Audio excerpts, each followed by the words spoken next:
Hello विद्यार्थी मित्रों આપણે ભૌતિક વિજ્ઞાન વિષયની અંદર ચેપ્ટર નંબર 5 ની શરૂઆત કરી હતી। ચેપ્ટર નંબર 5 માં આપણે પ્રસ્તાવનામાં અને જે ટોપિક્સ અત્યારે 2020-21 ના સિલેબસમાં સમાવિષ્ટ નથી એવા બધા જ મુદ્દાઓ કે જે પાછળના ટોપિકમાં ઉપયોગી છે એની ચર્ચા આપણે પ્રથમ લેક્ચરની અંદર કરેલી છે। આજે શરૂઆત કરીએ ચેપ્ટરની થિયરિટિકલ બેઝમાં। पहली थियरी चैप्टर नी योग्य उदाहरण आपी वेगमान संरक्षणनो नियम समझाओ। मारे बात करवी छे थियरी प्रश्ननी।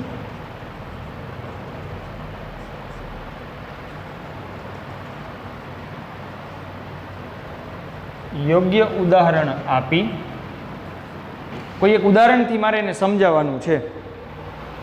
वेगमान संरक्षणनो नियम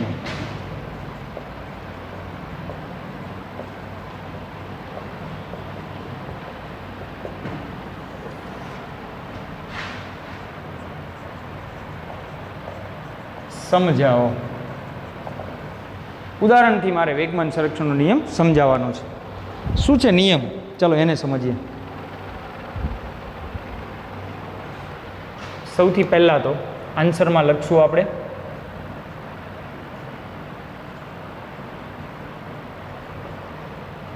वेगमान संरक्षणनो नियम। नियम आ प्रमाणे छे। आंतरक्रिया करता कणोना अलग करेला तंत्रनुं आंतरक्रिया करता कणोना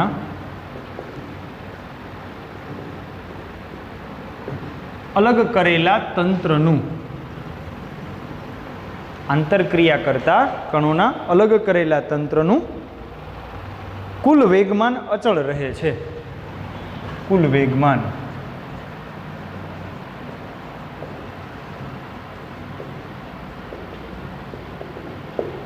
आने मित्रों आपणे वेगमान संरक्षणनो नियम कहीशुं। आंतरक्रिया करता होवा जोईए। आंतरक्रिया करता होवा जोईए। एनुं अलग करेलुं तंत्र एनु कुल वेगमान कुल रेखीय वेगमान हमेशा अचल होय। आवी कोई एक आंतरक्रिया समजाववा माटे आपणे बे पदार्थोनुं उदाहरण लईने एने समजवानो प्रयत्न करशुं। धारो के बे पदार्थो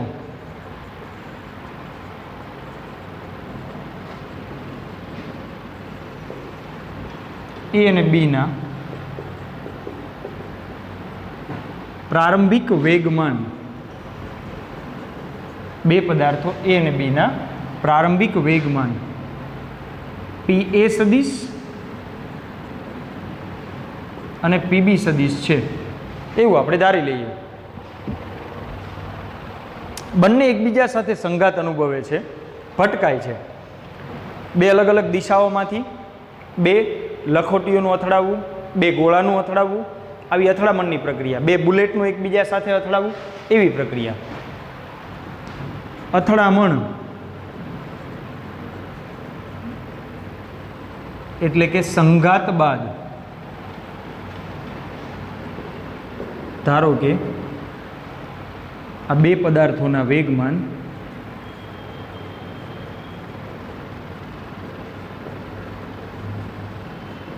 अनुक्रमे पी ए डैश सदिश अने पी बी डैश सदिश छे। बंने અથડામણ अनुभवे छे अने तेमना वेगमान पी ए डैश अने अंतिम वेगमान पी बी डैश छे। चलो बंने माटे न्यूटननी गतिना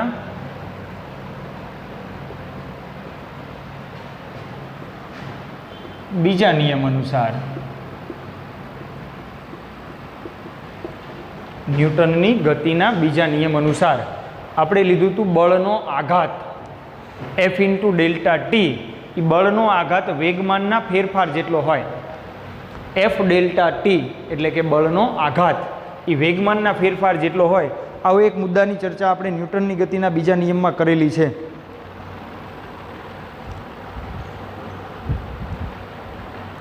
ए थी बी તરફ અને બીથી એ તરફ લાગતા બળને અનુલક્ષીને આપણે એને દર્શાવી શકશું.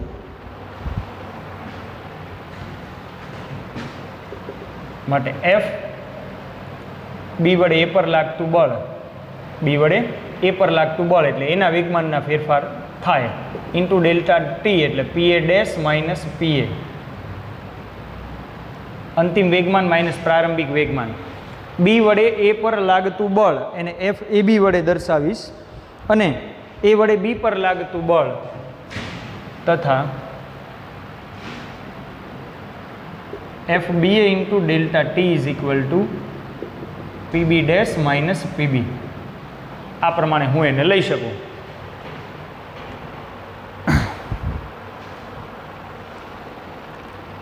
તો પછી ન્યૂટનની ગતિના ત્રીજા નિયમ અનુસાર આઘાત અને પ્રત્યાઘાત સમાન મૂલ્યના અને પરસ્પર વિરુદ્ધ દિશાના હોય. અહીંયા બીજો નિયમ વાપર્યો છે, હવે હું ત્રીજો નિયમ વાપરું. ન્યૂટનની ગતિના ત્રીજા નિયમ અનુસાર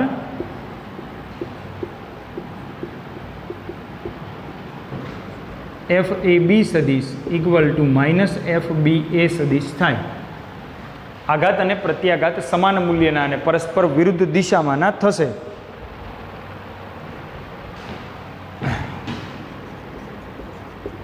ડેલ્ટા ટી જેટલા સમાન સમયગાળા માટે આની કિંમત મૂકીએ. એફ એ બી પહેલાં તો બંને બાજુ ડેલ્ટા ટી વડે દર્શાવી દઈએ.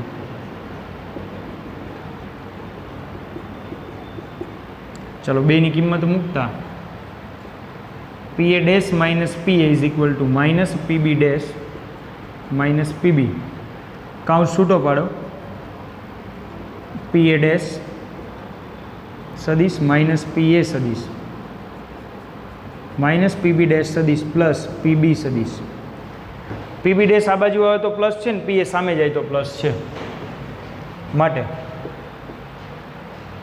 પી એ ડેશ વત્તા પીબી ડેશ બરાબર પી એ આ બાજુ આવે પી એ વત્તા પીબી. તો તમે જોઈ શકો છો કે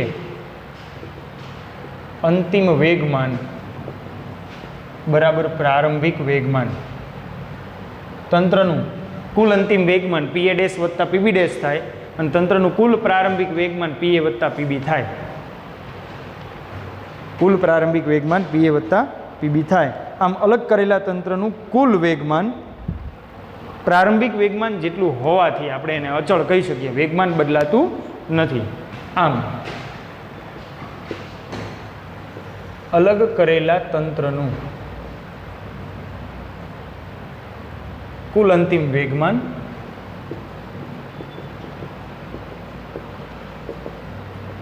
એ પ્રારંભિક વેગમાન જેટલું હોય છે.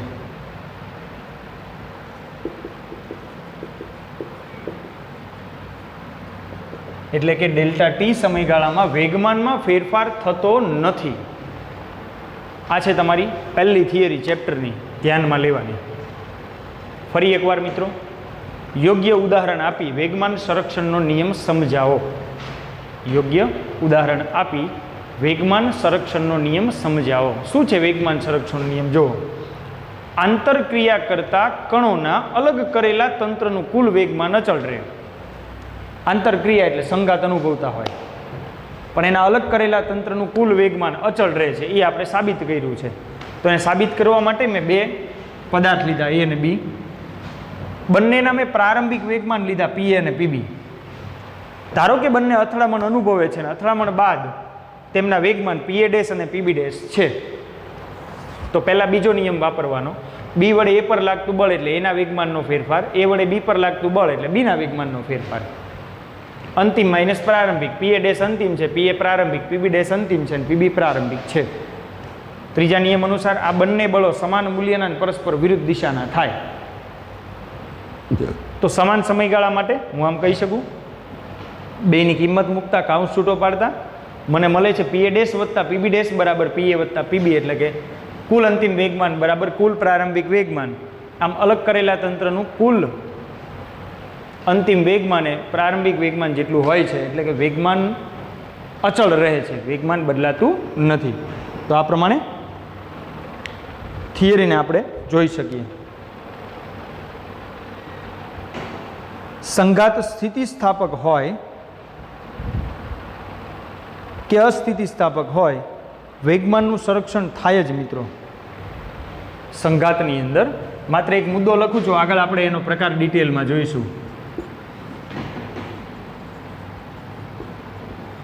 સ્થિતિસ્થાપક કે અસ્થિતિસ્થાપક,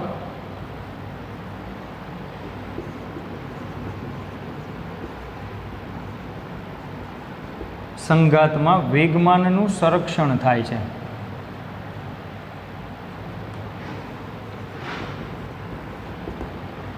સ્થિતિસ્થાપક હોય કે અસ્થિતિસ્થાપક હોય, આપણે સંઘાતની અંદર થોડું ચર્ચામાં આગળ વધશું.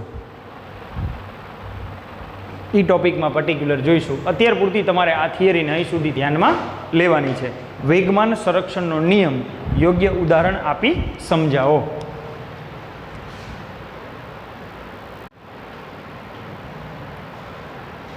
પ્રથમ થિયરી પછી આગળ વધીએ. અને મારે વાત કરવી છે મિત્રો કણના સંતુલનની.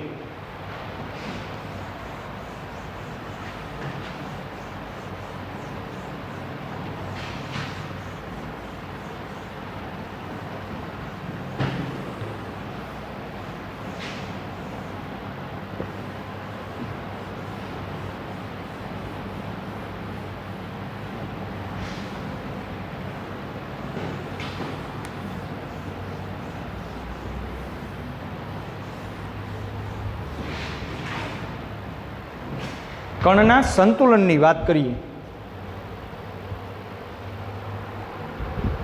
પ્રશ્ન સ્વરૂપમાં જોઈએ. એક બિંદુગામી બળો કોને કહેવાય? આ બળની અસર હેઠળ કણનું સંતુલન સમજાવો. એક બિંદુગામી બળો કોને કહે છે? એક બિંદુગામી બળો કોને કહે છે? આવા બળોની અસર હેઠળ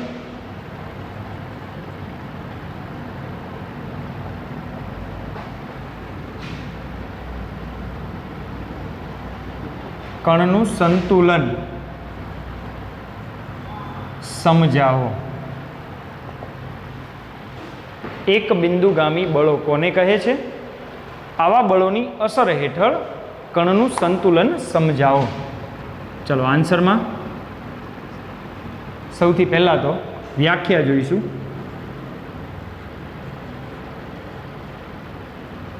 એક બિંદુગામી બળો કોને કહેવાય? પછી આગળ વધીએ. હંમેશા એનો આધાર એ બળોની કાર્યરેખા ઉપર છે.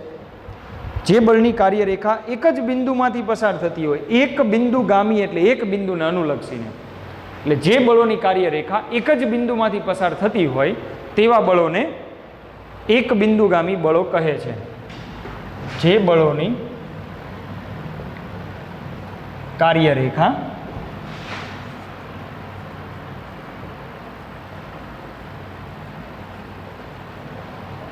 એક જ બિંદુમાંથી પસાર થતી હોય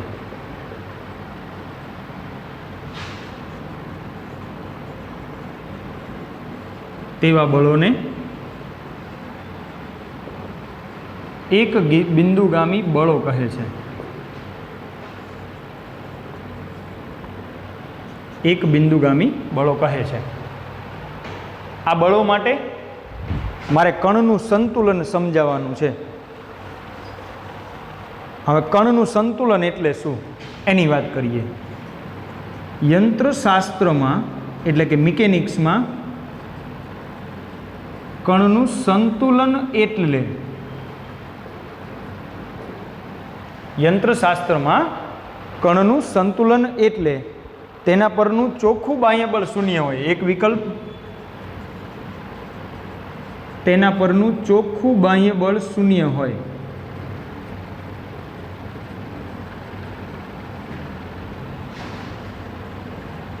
કાં તો એના પર ચોખ્ખું બાહ્ય બળ શૂન્ય હોય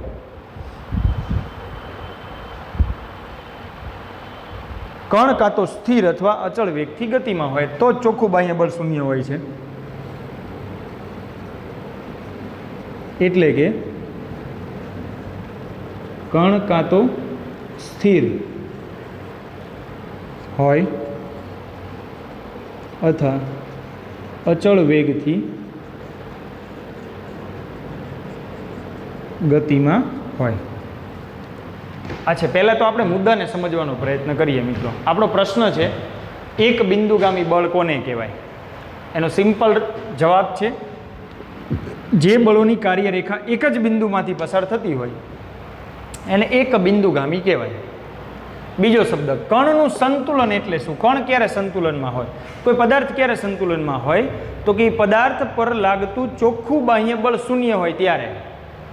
એ પદાર્થ પર લાગતું ચોખ્ખું બાહ્ય બળ શૂન્ય હોય ત્યારે.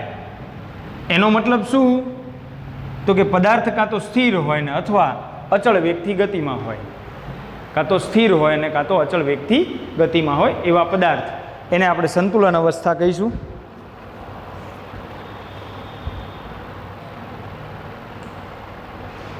જ્યારે કોઈ કણ પર બાહ્ય બળ લાગે, જ્યારે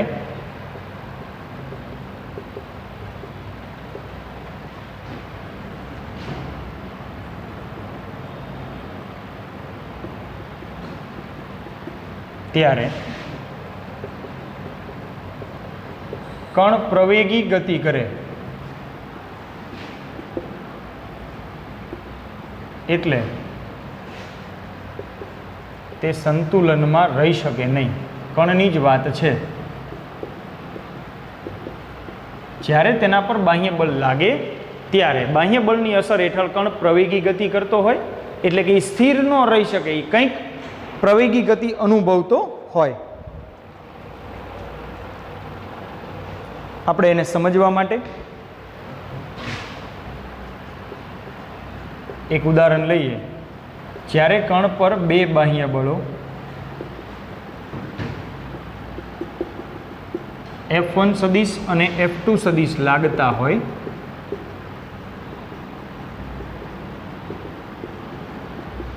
ત્યારે, એટલે કે આ કણ પર પરસ્પર વિરુદ્ધ દિશામાં બે બળ લાગે છે, તે જ પ્રમાણે બહાર નીકળતી ને અંદર નીકળતી બે દિશાઓ લઈ શકાય, F1 સદિશ ને F2 સદિશ. આ પ્રમાણે જ્યારે કણ પર બે બાહ્ય બળ લાગતા હોય એવો એક કિસ્સો મારે સમજવો છે અત્યારે.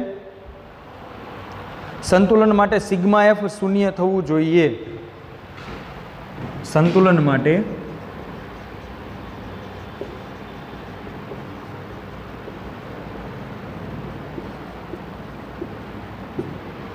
એટલે કે F1 સદિશ બરાબર માઇનસ F2 સદિશ થવા જોઈએ. એટલે કે F1 વત્તા F2 બરાબર 0. આને કણનું સંતુલન કહેવાય. સરળ લોજિકથી તમારે અહીંયા સમજવાનું છે. જો પરિણામી બળ શૂન્ય થઈ જાય, સદિશ સરવાળાથી પરિણામી બળ મળે.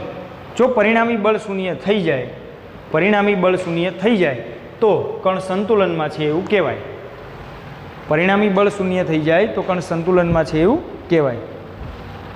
તે જ પ્રમાણે આપણે ત્રિપરિમાણમાં અને વ્યાપક રૂપે n પરિમાણમાં સમજી શકીએ. આમ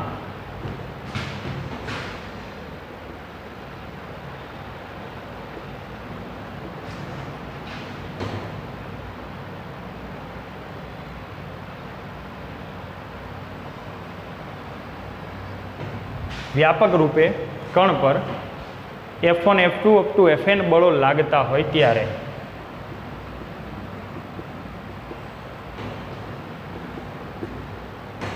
વ્યાપક રૂપે કણ પર F1 F2 up to Fn બળ લાગતા હોય ત્યારે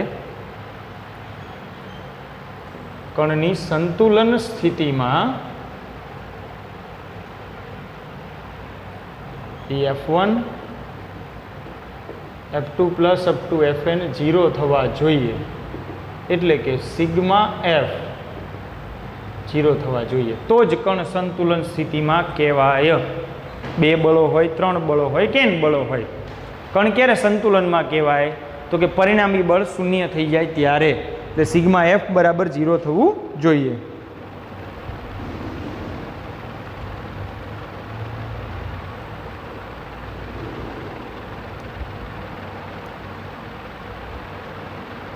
એક કિસ્સો લઈએ એક બિંદુગામી બળમાં.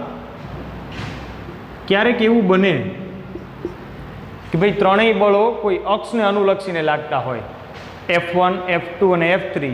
એ XX, YX અને ZX સાથે ઢળતા કોણે હોય, એટલે કંઈક કોણે લાગતા હોય.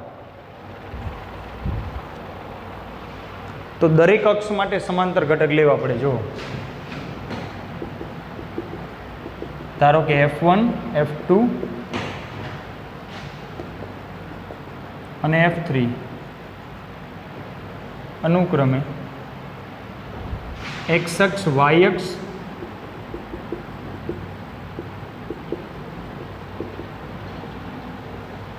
અને Z અક્ષ સાથે ઢળતા હોય. ઢળતા એટલે કંઈક કોણે હોય. તો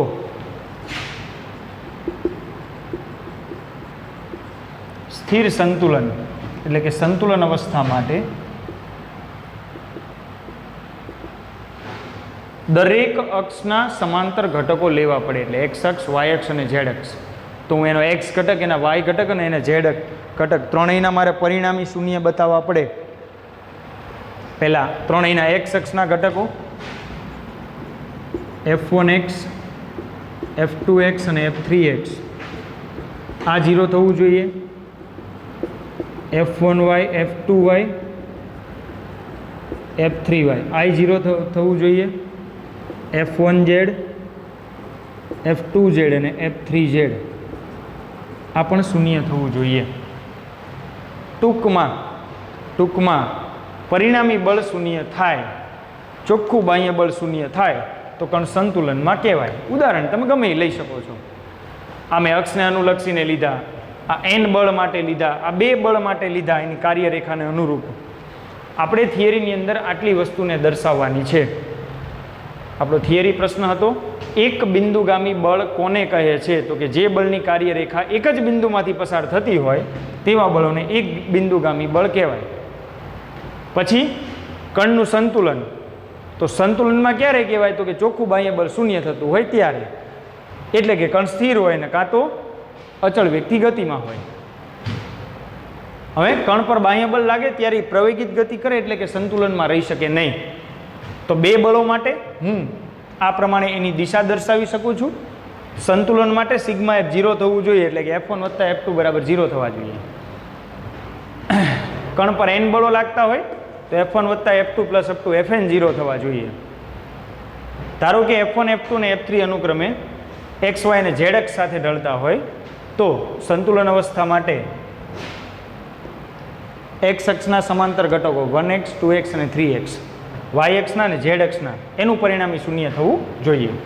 તો આ પ્રમાણે કણના સંતુલનની અંદર મિત્રો આપણે આટલી રજૂઆતને ધ્યાનમાં લેવાની છે.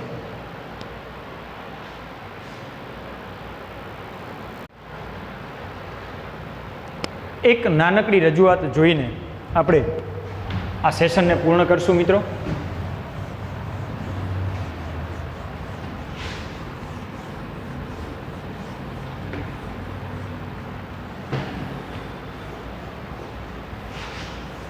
આજની મહત્ત્વની બે થિયરીઓ આપણે જોઈ છે. સ્ટેપ બાય સ્ટેપ વ્યવસ્થિત તમારે એને યાદ રાખતું જવાનું છે.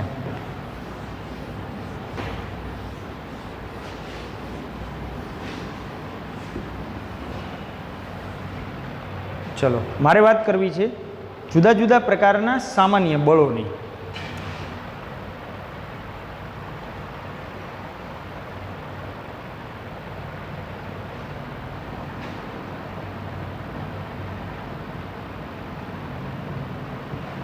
જુદા જુદા પ્રકારના સામાન્ય બળો.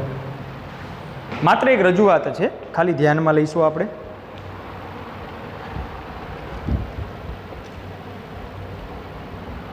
ગુરુત્વ હોય, વિદ્યુત હોય કે ચુંબકીય હોય એને ક્ષેત્ર બળ કહેવાય. ત્રણેય આપણી પાસે છે. વિદ્યુત બળ,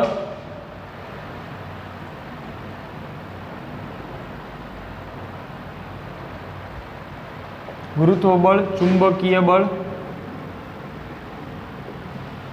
એ ક્ષેત્ર બળો છે. એ કંઈક પોતાનું ક્ષેત્ર ધરાવે છે. વિદ્યુત ક્ષેત્ર, ગુરુત્વ ક્ષેત્ર અને ચુંબકીય ક્ષેત્ર, જેને આપણે 12મા ધોરણના અભ્યાસક્રમની અંદર વિશેષ ચર્ચા કરશું. આ પોતાનું કંઈક ક્ષેત્ર ધરાવે છે. વિદ્યુત ક્ષેત્ર, ગુરુત્વ ક્ષેત્ર અને ચુંબકીય ક્ષેત્ર, એટલે એને ક્ષેત્ર બળો કહેવાય. આપણે કોઈ પદાર્થને ધક્કો મારીએ કે ખેંચીએ ત્યારે સપાટીના સંપર્કમાં રહીને ચાલતો હોય પદાર્થ, એ લાગતું બળ એટલે સંપર્ક બળ કહી શકાય. તો સંપર્ક બળ માટે આપણે હવે ચર્ચા ઘર્ષણની કરવાની છે, એટલે સંપર્ક બળમાં વિશેષ જઈશું. સંપર્ક બળમાં વિશેષ આગળ વધશું.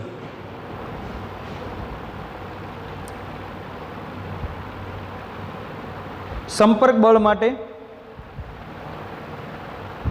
સંપર્ક સપાટીને સંપર્ક બળ માટેની વાત કરીએ તો સંપર્ક બળના આપણે બે પ્રકારના બળોને અહીંયા વ્યાખ્યાયિત કરી શકીએ. લંબ પ્રતિક્રિયા બળ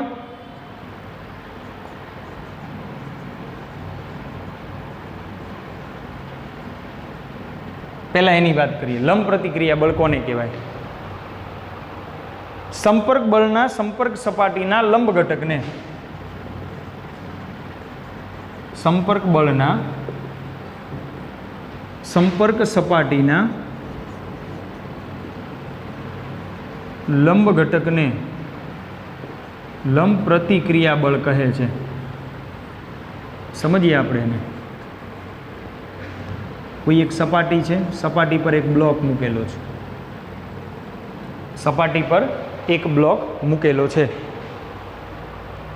આ બ્લોકને આપણે એની સંપર્ક સપાટી છે. જો હું બ્લોકને આ દિશામાં બાહ્ય બળ લગાડું, આ કેવું બળ છે? બાહ્ય બળ.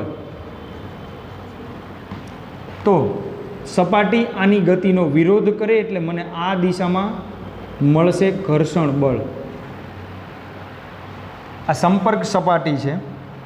સંપર્ક સપાટીના લંબ ઘટકને એટલે અહીંયા મળશે મને લંબ પ્રતિક્રિયા બળ N. લંબ પ્રતિક્રિયા બળ N હું કહી શકીશ. અને આ પદાર્થનું વજન બળ અધો દિશામાં હશે.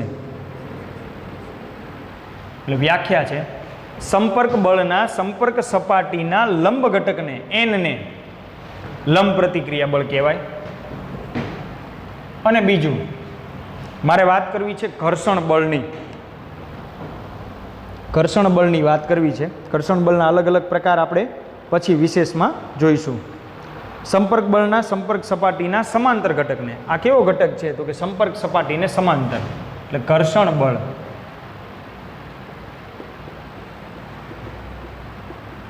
સંપર્ક બળના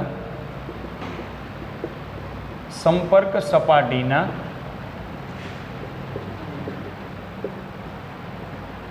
સમાંતર ઘટકને ઘર્ષણ બળ F કહે છે. સ્થિત અને ગતિ ઘર્ષણ માટે અલગ અલગ સંજ્ઞામાં આપણે એને દર્શાવશું. આ ઉપરાંત વાત કરીએ તો મારે વાત કરવી છે સ્પ્રિંગમાં ઉદ્ભવતું પુનઃસ્થાપક બળ.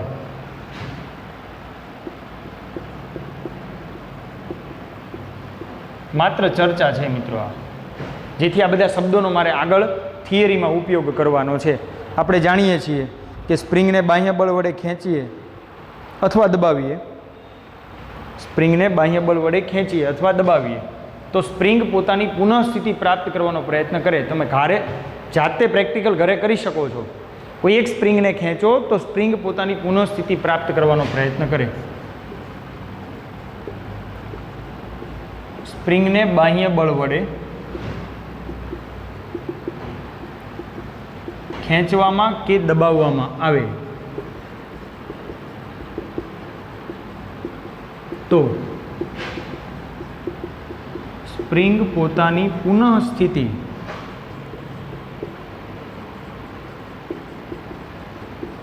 પ્રાપ્ત કરવાનો પ્રયત્ન કરશે. આ ડિફાઇન વસ્તુ છે. સ્પ્રિંગ પોતાની પુનઃસ્થિતિ પ્રાપ્ત કરવાનો પ્રયત્ન કરશે. ધારો કે સ્પ્રિંગની લંબાઈમાં થતો ફેરફાર x હોય તો નાના સ્થાનાંતર માટે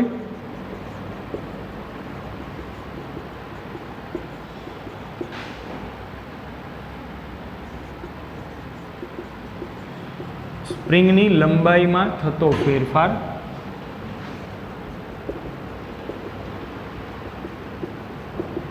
એ પુનઃસ્થાપક બળના સમપ્રમાણમાં હોય છે. અને લંબાઈની વિરુદ્ધ દિશામાં હોય એટલે f બરાબર સમપ્રમાણતા કાઢો તો -kx. f ચલે છે x, f બરાબર -kx આવું લઈ શકાય. k ને સ્પ્રિંગનો અચળાંક કહે છે. બળ અચળાંક કહી શકીએ આપણે, જ્યાં k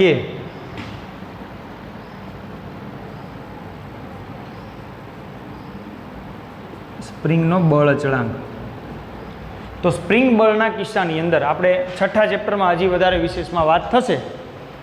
છઠ્ઠા ચેપ્ટરમાં વિશેષમાં વાત થશે, પણ મારે પાંચમા ચેપ્ટરમાં પણ આનો ઉપયોગ હોવાથી હું એને અત્યારે વ્યાખ્યાયિત કરું છું. તો આ વાત થઈ ગઈ આપણે સ્પ્રિંગમાં ઉદ્ભવતું પુનઃસ્થાપક બળ F બરાબર -kx જેટલું થાય.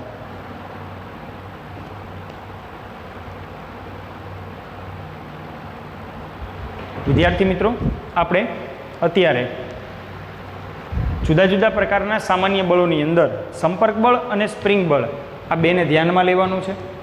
હવે પછીના લેક્ચરની અંદર મિત્રો આપણે ઘર્ષણ વિશેની વિશેષ વાત કરશું, ઘર્ષણના પ્રકારોની વાત કરશું. ચેપ્ટર હવેથી થોડું ટ્વિસ્ટ અને અઘરું થતું જાય છે. તમારે સ્ટેપ બાય સ્ટેપ ધીમે ધીમે એને સમજવાનો પ્રયત્ન કરવાનો છે.